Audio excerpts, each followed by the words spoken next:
right, hello everyone, and welcome back to another Earth Key English podcast. My name is Gianluigi, and today we've got an extremely awesome guest for you today. I've known him for many years. I met him here in Vietnam. He is another South African. I know we've got many South Africans coming here. Right? But before we jump into our podcast, please don't forget to give this a thumbs up. Don't forget to hit that subscribe button and the notification bell, and you'll get free content every week straight to your inbox. Right. So, let's not waste any time. Mr. Adriaan Smit, welcome to our podcast. Thank you very much for having me. You're very welcome, very welcome. So please, could you introduce yourself to our lovely little audience? Great. Hi guys and girls. My name is Adriaan. I've been staying in Asia for about 5 years now, and also working here, living and working, and what an amazing area. And I know Squeege as well for a long time, and it's an honor to be here. Yeah, awesome, man. Great to have you with us today.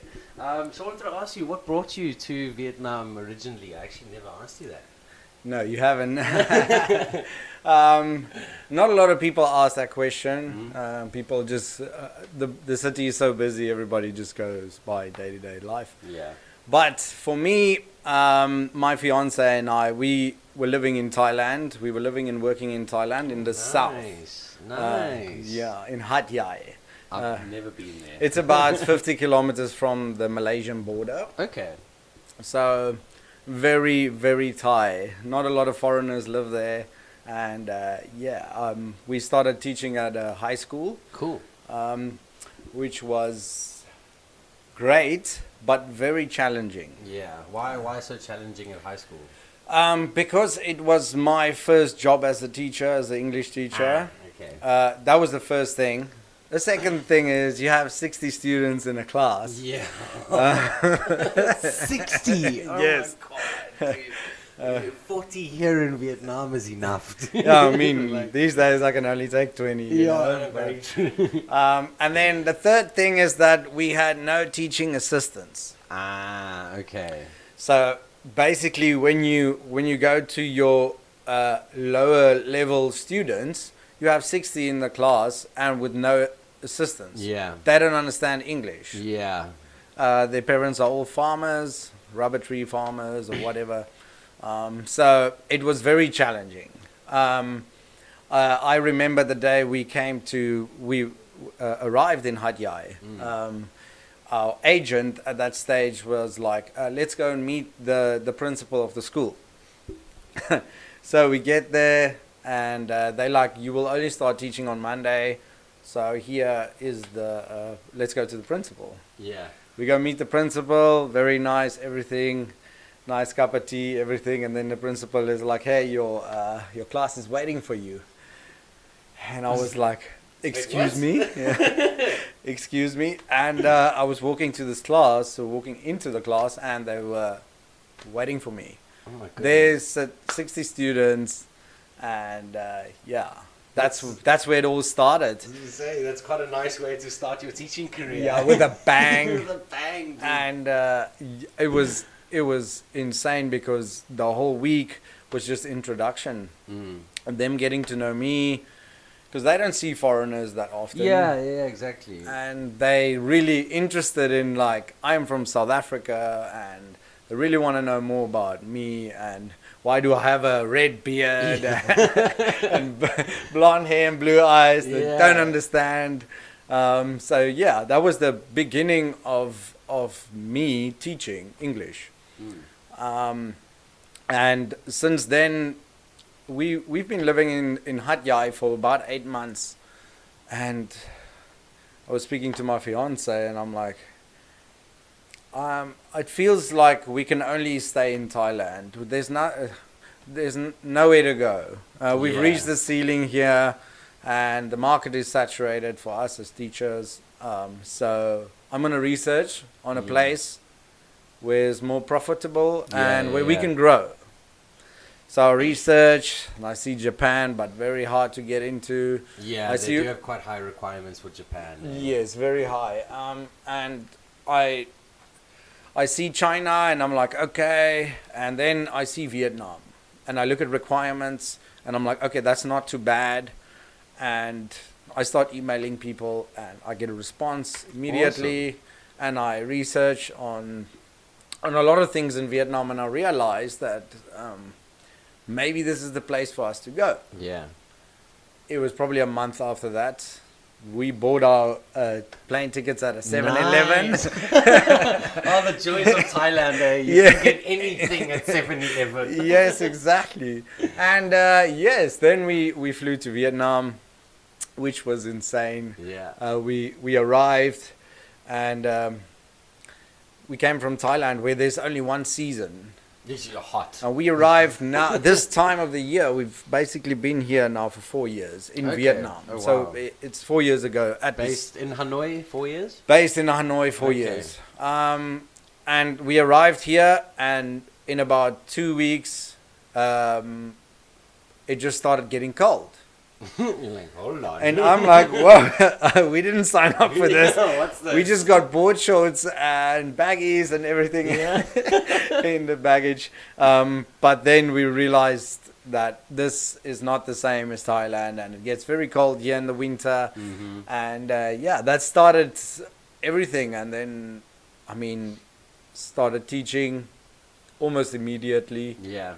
And realized that there's a big difference between teaching in Thailand and teaching in Vietnam. Very much so.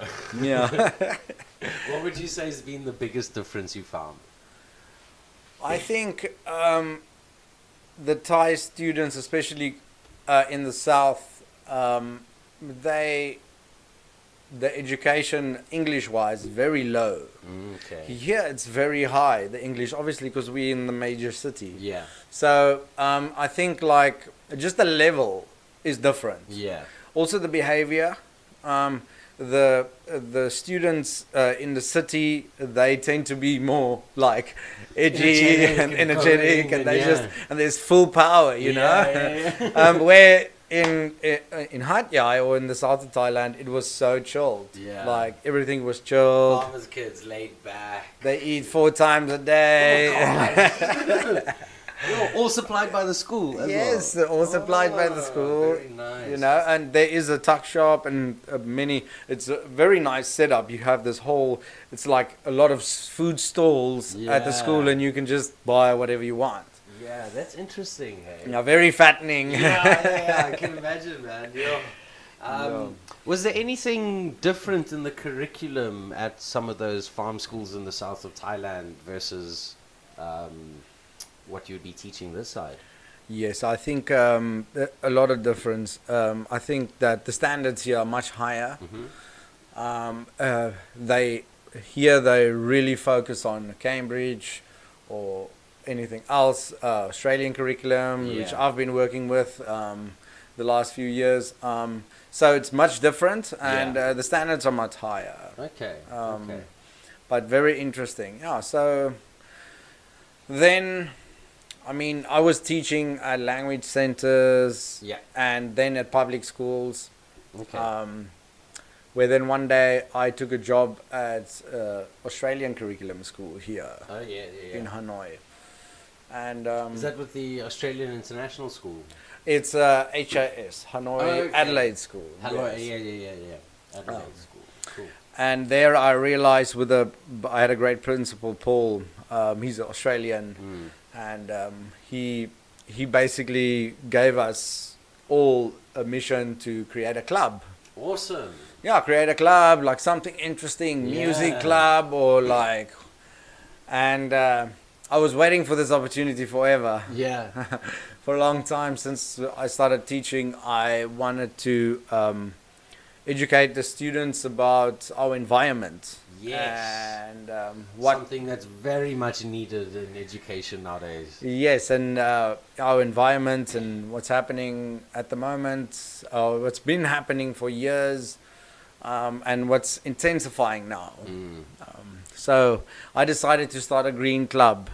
Cool. Was that the name of it? Green Yeah, Club? the Green Club. The Green Club. I like that. First, so obviously they pitch it to the parents, and Yeah. then the students choose which club they want to They be. want to join. Yeah. So then there was music, there was various like science club and everything, the space rocket club and all Cool. very cool stuff. Yeah.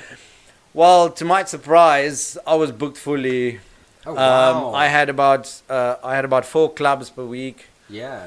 and I started off just giving them, just showing them of what's happening really, what's happening in the Antarctic. Yeah, man. This is super important for kids to actually to see what's really going on in the world nowadays, and not just listen to mainstream media or Yes. especially getting their news off Facebook. Yes. It's so important to actually show the kids how the world is changing and the environment is changing because of what us as humans are doing. Yes. So yeah, man. Yeah, please continue. I'm loving the story. Yeah. And I actually basically started off with a documentary that Leonardo DiCaprio shot like a few years back. Oh yes, what was that called? Before the flood. Before the flood. Yes, that was Yes. it. If you guys haven't seen Before the Flood, trust me, do yourselves a favor and watch that. Yeah, and they started. I had very intelligent kids in my class, and they started like, and that was at a stage last year where the AQI of I think so AQI. Oh, the AQI level. AQI levels in Hanoi was reaching like 450. Uses. And that's air pollution levels. Guys, yes, 450, that and we were sitting inside while we were having the Green Club, and I'm like, hey guys, do you want to go outside? And they're like, no, teacher. And I'm like, this, and then they started like every day, like, teacher, what's the levels today? What's the levels today? What's the levels today? Good. And basically, after showing them all the pollution that all the types of land pollution, air pollution, water pollution, Yeah. you name it. There's so many types. Then I started working on, say for instance, land pollution. We work with plastic. Yes. Now this is a major concern in Asia, Mm-hmm. and throughout the world. I've seen plastic heaps. That's saddening, Yeah. you know. Yeah. What were the kids' response to that? Like seeing how much plastic is actually going into into landfills and. They said, yeah, but we see it every day, and we use the plastic every day, but we didn't realize that this is the scale. Yeah. It's a massive scale. Yeah. And it's basically smothering the earth. Yeah. So then I started teaching them how our first project was a self-watering flower bucket. Okay. So you take, say for instance, a that's plastic interesting. bottle, like a plastic bottle that's only once recyclable. You will see in the bottom it has that There's a like, little triangle. and then with one in, like Okay. maybe all the soda bottles and like 2-liter Coke bottle or something. yes, yes, exactly. So you cut it in half, Mm-hmm. and then you put, and then the top part you put like a piece of rope inside, and then some soil, and you Uh-huh. plant seed there, and you put water in the bottom. So this little rope just feeds. Oh, so there's the rope going Yeah. into the water in the bottom, where Yeah. the funnel now comes and is the soil and the seed, and it just slowly. Yeah, and it just. I mean, we so had all you have to do is fill that little thing up of water, and it'll. suck the once water up we as it counted. We counted once every 4 months. needs. Once every 4 Self-watering. months. My goodness. We had like beans sprouts that went up this Wow. high. Wow, that's amazing, man. And it was so good for them to see firsthand that they can change something like that into something new. Yeah, And something that they can definitely. use through all the time. Yeah, this is actually something that we do in our STEM and STEAM programs with Earth Key, is that the science projects and the engineering projects you do are all used from recyclable materials. Yes. Like plastic bottles, plastic bags, balloons, all kinds of things that wouldn't naturally disintegrate in the world, but with a little bit of imagination, you can take these things and actually make them into something useful. Yes. Instead of buying something new and further adding to more and more pollution, Yes. take what you have and create something with it. Yeah. Yes. It's amazing, and what I've learned throughout that Green Club was amazing, because I was doing research. Like it was my main objective in that school was to do the Green Club. Yeah. I did the English classes, science, maths, everything, but my main objective, I was excited About the environment club. and I bring them. So what I do the one day, and I have Billabong board shorts, and I show them, look at my pants, and they're all laughing at me, and they're like, what's going on? And I'm like, this is plastic. Yeah. And they're like, no, cannot be. Cannot, no. It cannot be. And yes, it is. Billabong has taken the initiative to Billabong, a very world-renowned surf brand, has taken the Good on you, Billabong. Well done. has taken the initiative to take all the plastic from the ocean and creating even flip-flops. Great, You know?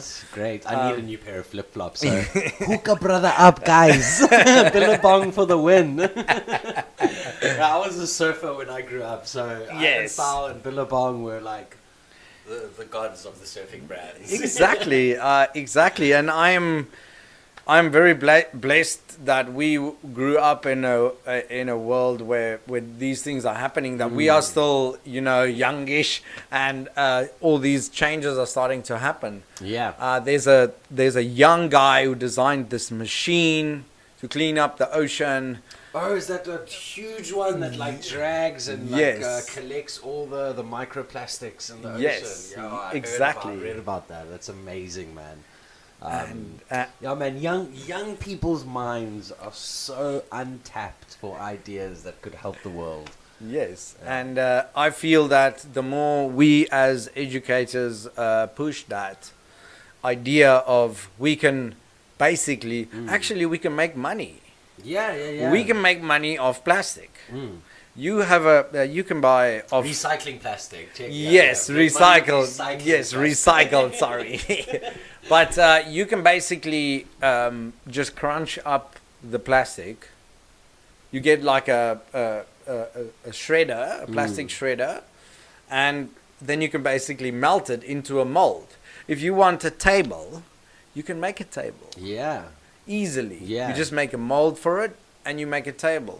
So there's so many things that can be done, and the possibilities are endless. And I think, like you said, the youth of today and any youth have so many ideas, and I think it's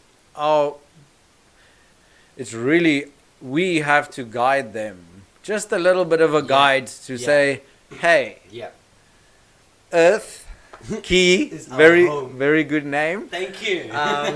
Earth is our home, and we want to be part of it for a long time. Yeah, man. Yeah. And I think they're starting to realize it. I was very hardcore in the class about the pollution and the burning the plastic, and it's a lot of the problems that we're seeing here where we are at the moment. Yeah. Yeah. It's starting to go higher, and I think that even we see the typhoons running up to the shore. It's all part of global warming. It's all part of the same system as Yeah. well. And with anything in systems, if you change one thing, the whole system changes. Yes, exactly. Yeah, so I fully agree with you, and I think also maybe the kids seeing how hard you were in class shows how passionate you were about it. And remember, like, kids are very receptive to emotions and to people's energy. And if they can see you're passionate about it, they will become passionate about it as well. And I do think it's a role for us educators to not teach them about environmental awareness and climate change, but make it a habit for them to think about climate change and environmental awareness. Exactly. Yeah. I just had a green bin. outside the class, and then every week they would bring all their plastic bottles and all their things. Awesome. It's a very easy thing. Then you Yeah. have somebody here that is actually a recycle company that actually takes it in. Yeah. They buy it for very cheap, but still you can use that as a gift for the class. Yes. So you can exactly. throw a little party for the class. Yeah, Congratulations on helping the earth. Or you could even donate that money to people that actually need it as well. Yes. There's the Blue Dragon organization in Hanoi Yeah. that look after orphan children. And they could always do with donations. 100%, I agree Yeah. with you fully. They do very good work, and that's just also for educators here everywhere in Asia. Yeah, everywhere yeah. in the world. I think it's definitely we have to do it. We Yeah, have to definitely. make it a thing. And yeah, that's my. I mean, after that, one day I was like,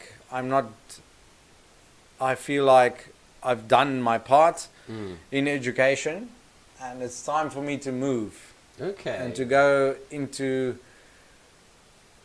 a place where it affects what I do is a little bit more harder. Yeah. And Please elaborate. You're Yeah. keeping me on a string here. so yeah, basically I joined a company, a renewable energy company. Oh, great.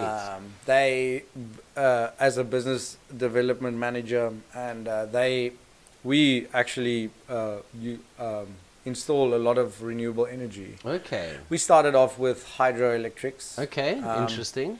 And we Lots use of water in Vietnam to use. Eh? yes, For yeah, most of the big hydroelectricity. ones we've done them, and it's amazing that even the turbines are fish friendly. Yo, that's awesome. Please enlighten me. How does that work?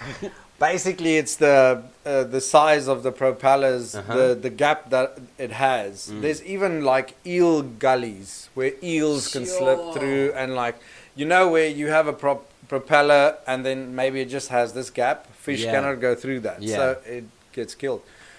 But with this, you have this You've big, got so they massive can gaps all so they just can- flow. Okay, through so it, they're yes. not getting squashed into a funnel where at the end of it there's this turbine that's just going to chop them up. Exactly. It's like one little turbine in a massive hole that they can all swim around.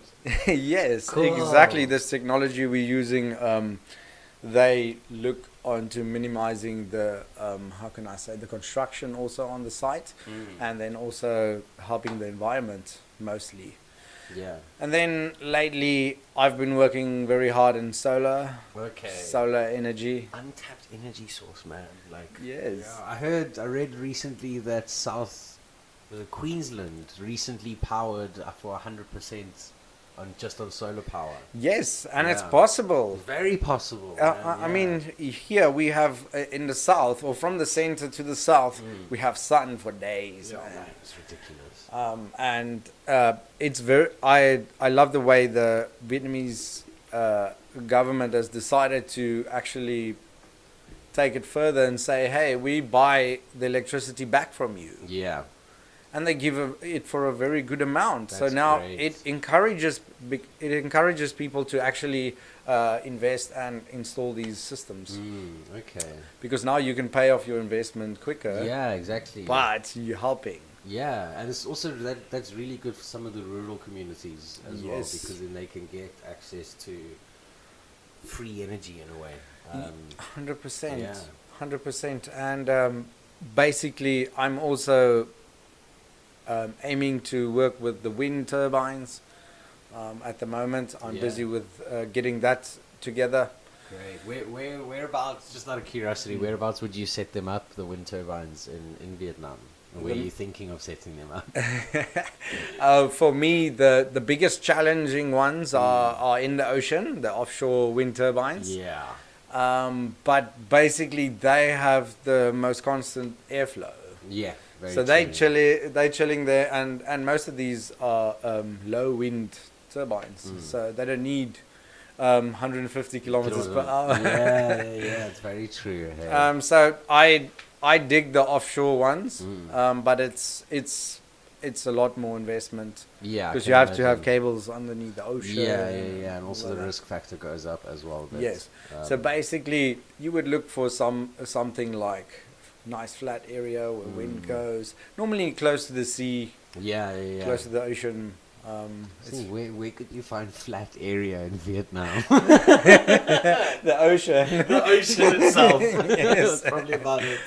Or the Red River outside Yes, here or in the Hanoi. the most amazing thing I've been seeing these days is people they have a little lake next to their house. Yeah. Floating solar panels. Dude, now we're talking. Now we're talking. Yeah, man, that's actually really good. I wonder if having like floating solar panels could maybe help clean the water that lake is in somehow. It'd be nice. Like one of those. Imagine like having like a creepy crawly attached to the bottom of those solar panels to clean the lake or something. I'm sure it's possible. It's possible, I'm sure. Scientists out there, please find something for us. Find a solution for us. Yeah. Yes.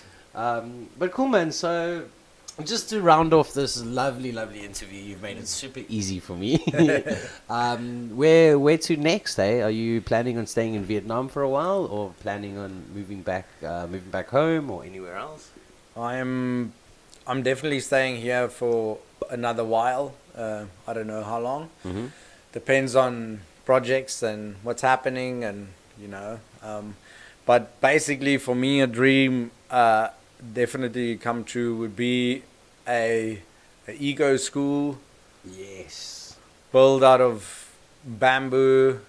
Yes. And just to educate all kids and people from all walks of life. Yeah. And so hopefully one day I'll get there, and it will need some funding, but I think it's the way to go, is to teach them, to bring them into an area where it's already self-sufficient. Yeah. They grow their own veggies, they do all their own things. Yes, learn from the land. Yeah, that's the main thing, is to one day say, okay, I think I've done enough. Yeah. Because I can never do enough for this cause. Yeah. It's worldwide, and it's big. It's a big problem. Yeah. Well, I mean, you seem passionate enough, dude, so I'm sure that getting funding won't be a problem at all. But yeah, man. Adriaan, thank you so much for joining us. It was honestly such a pleasure having you with us today. Is there anything you would like, any tips or anything you would like to leave our audience with? What I would leave is definitely educators, moms, dads, uncles, aunts. Start working with your kids and with yourself, because that's the only way we're gonna stay on this earth for longer. Awesome tip. Thank you so much, man. Yes. All right, guys and girls, thank you very, very much for joining us. Thank you, Adriaan, for joining us. Thank you, Squidge. It was And nice. don't forget to give us a thumbs up, hit the subscribe button, and you can get free content and lessons every week. Thank you, guys. Thank you, Adriaan. Thank you, and Squidge. Goodbye. Bye-bye.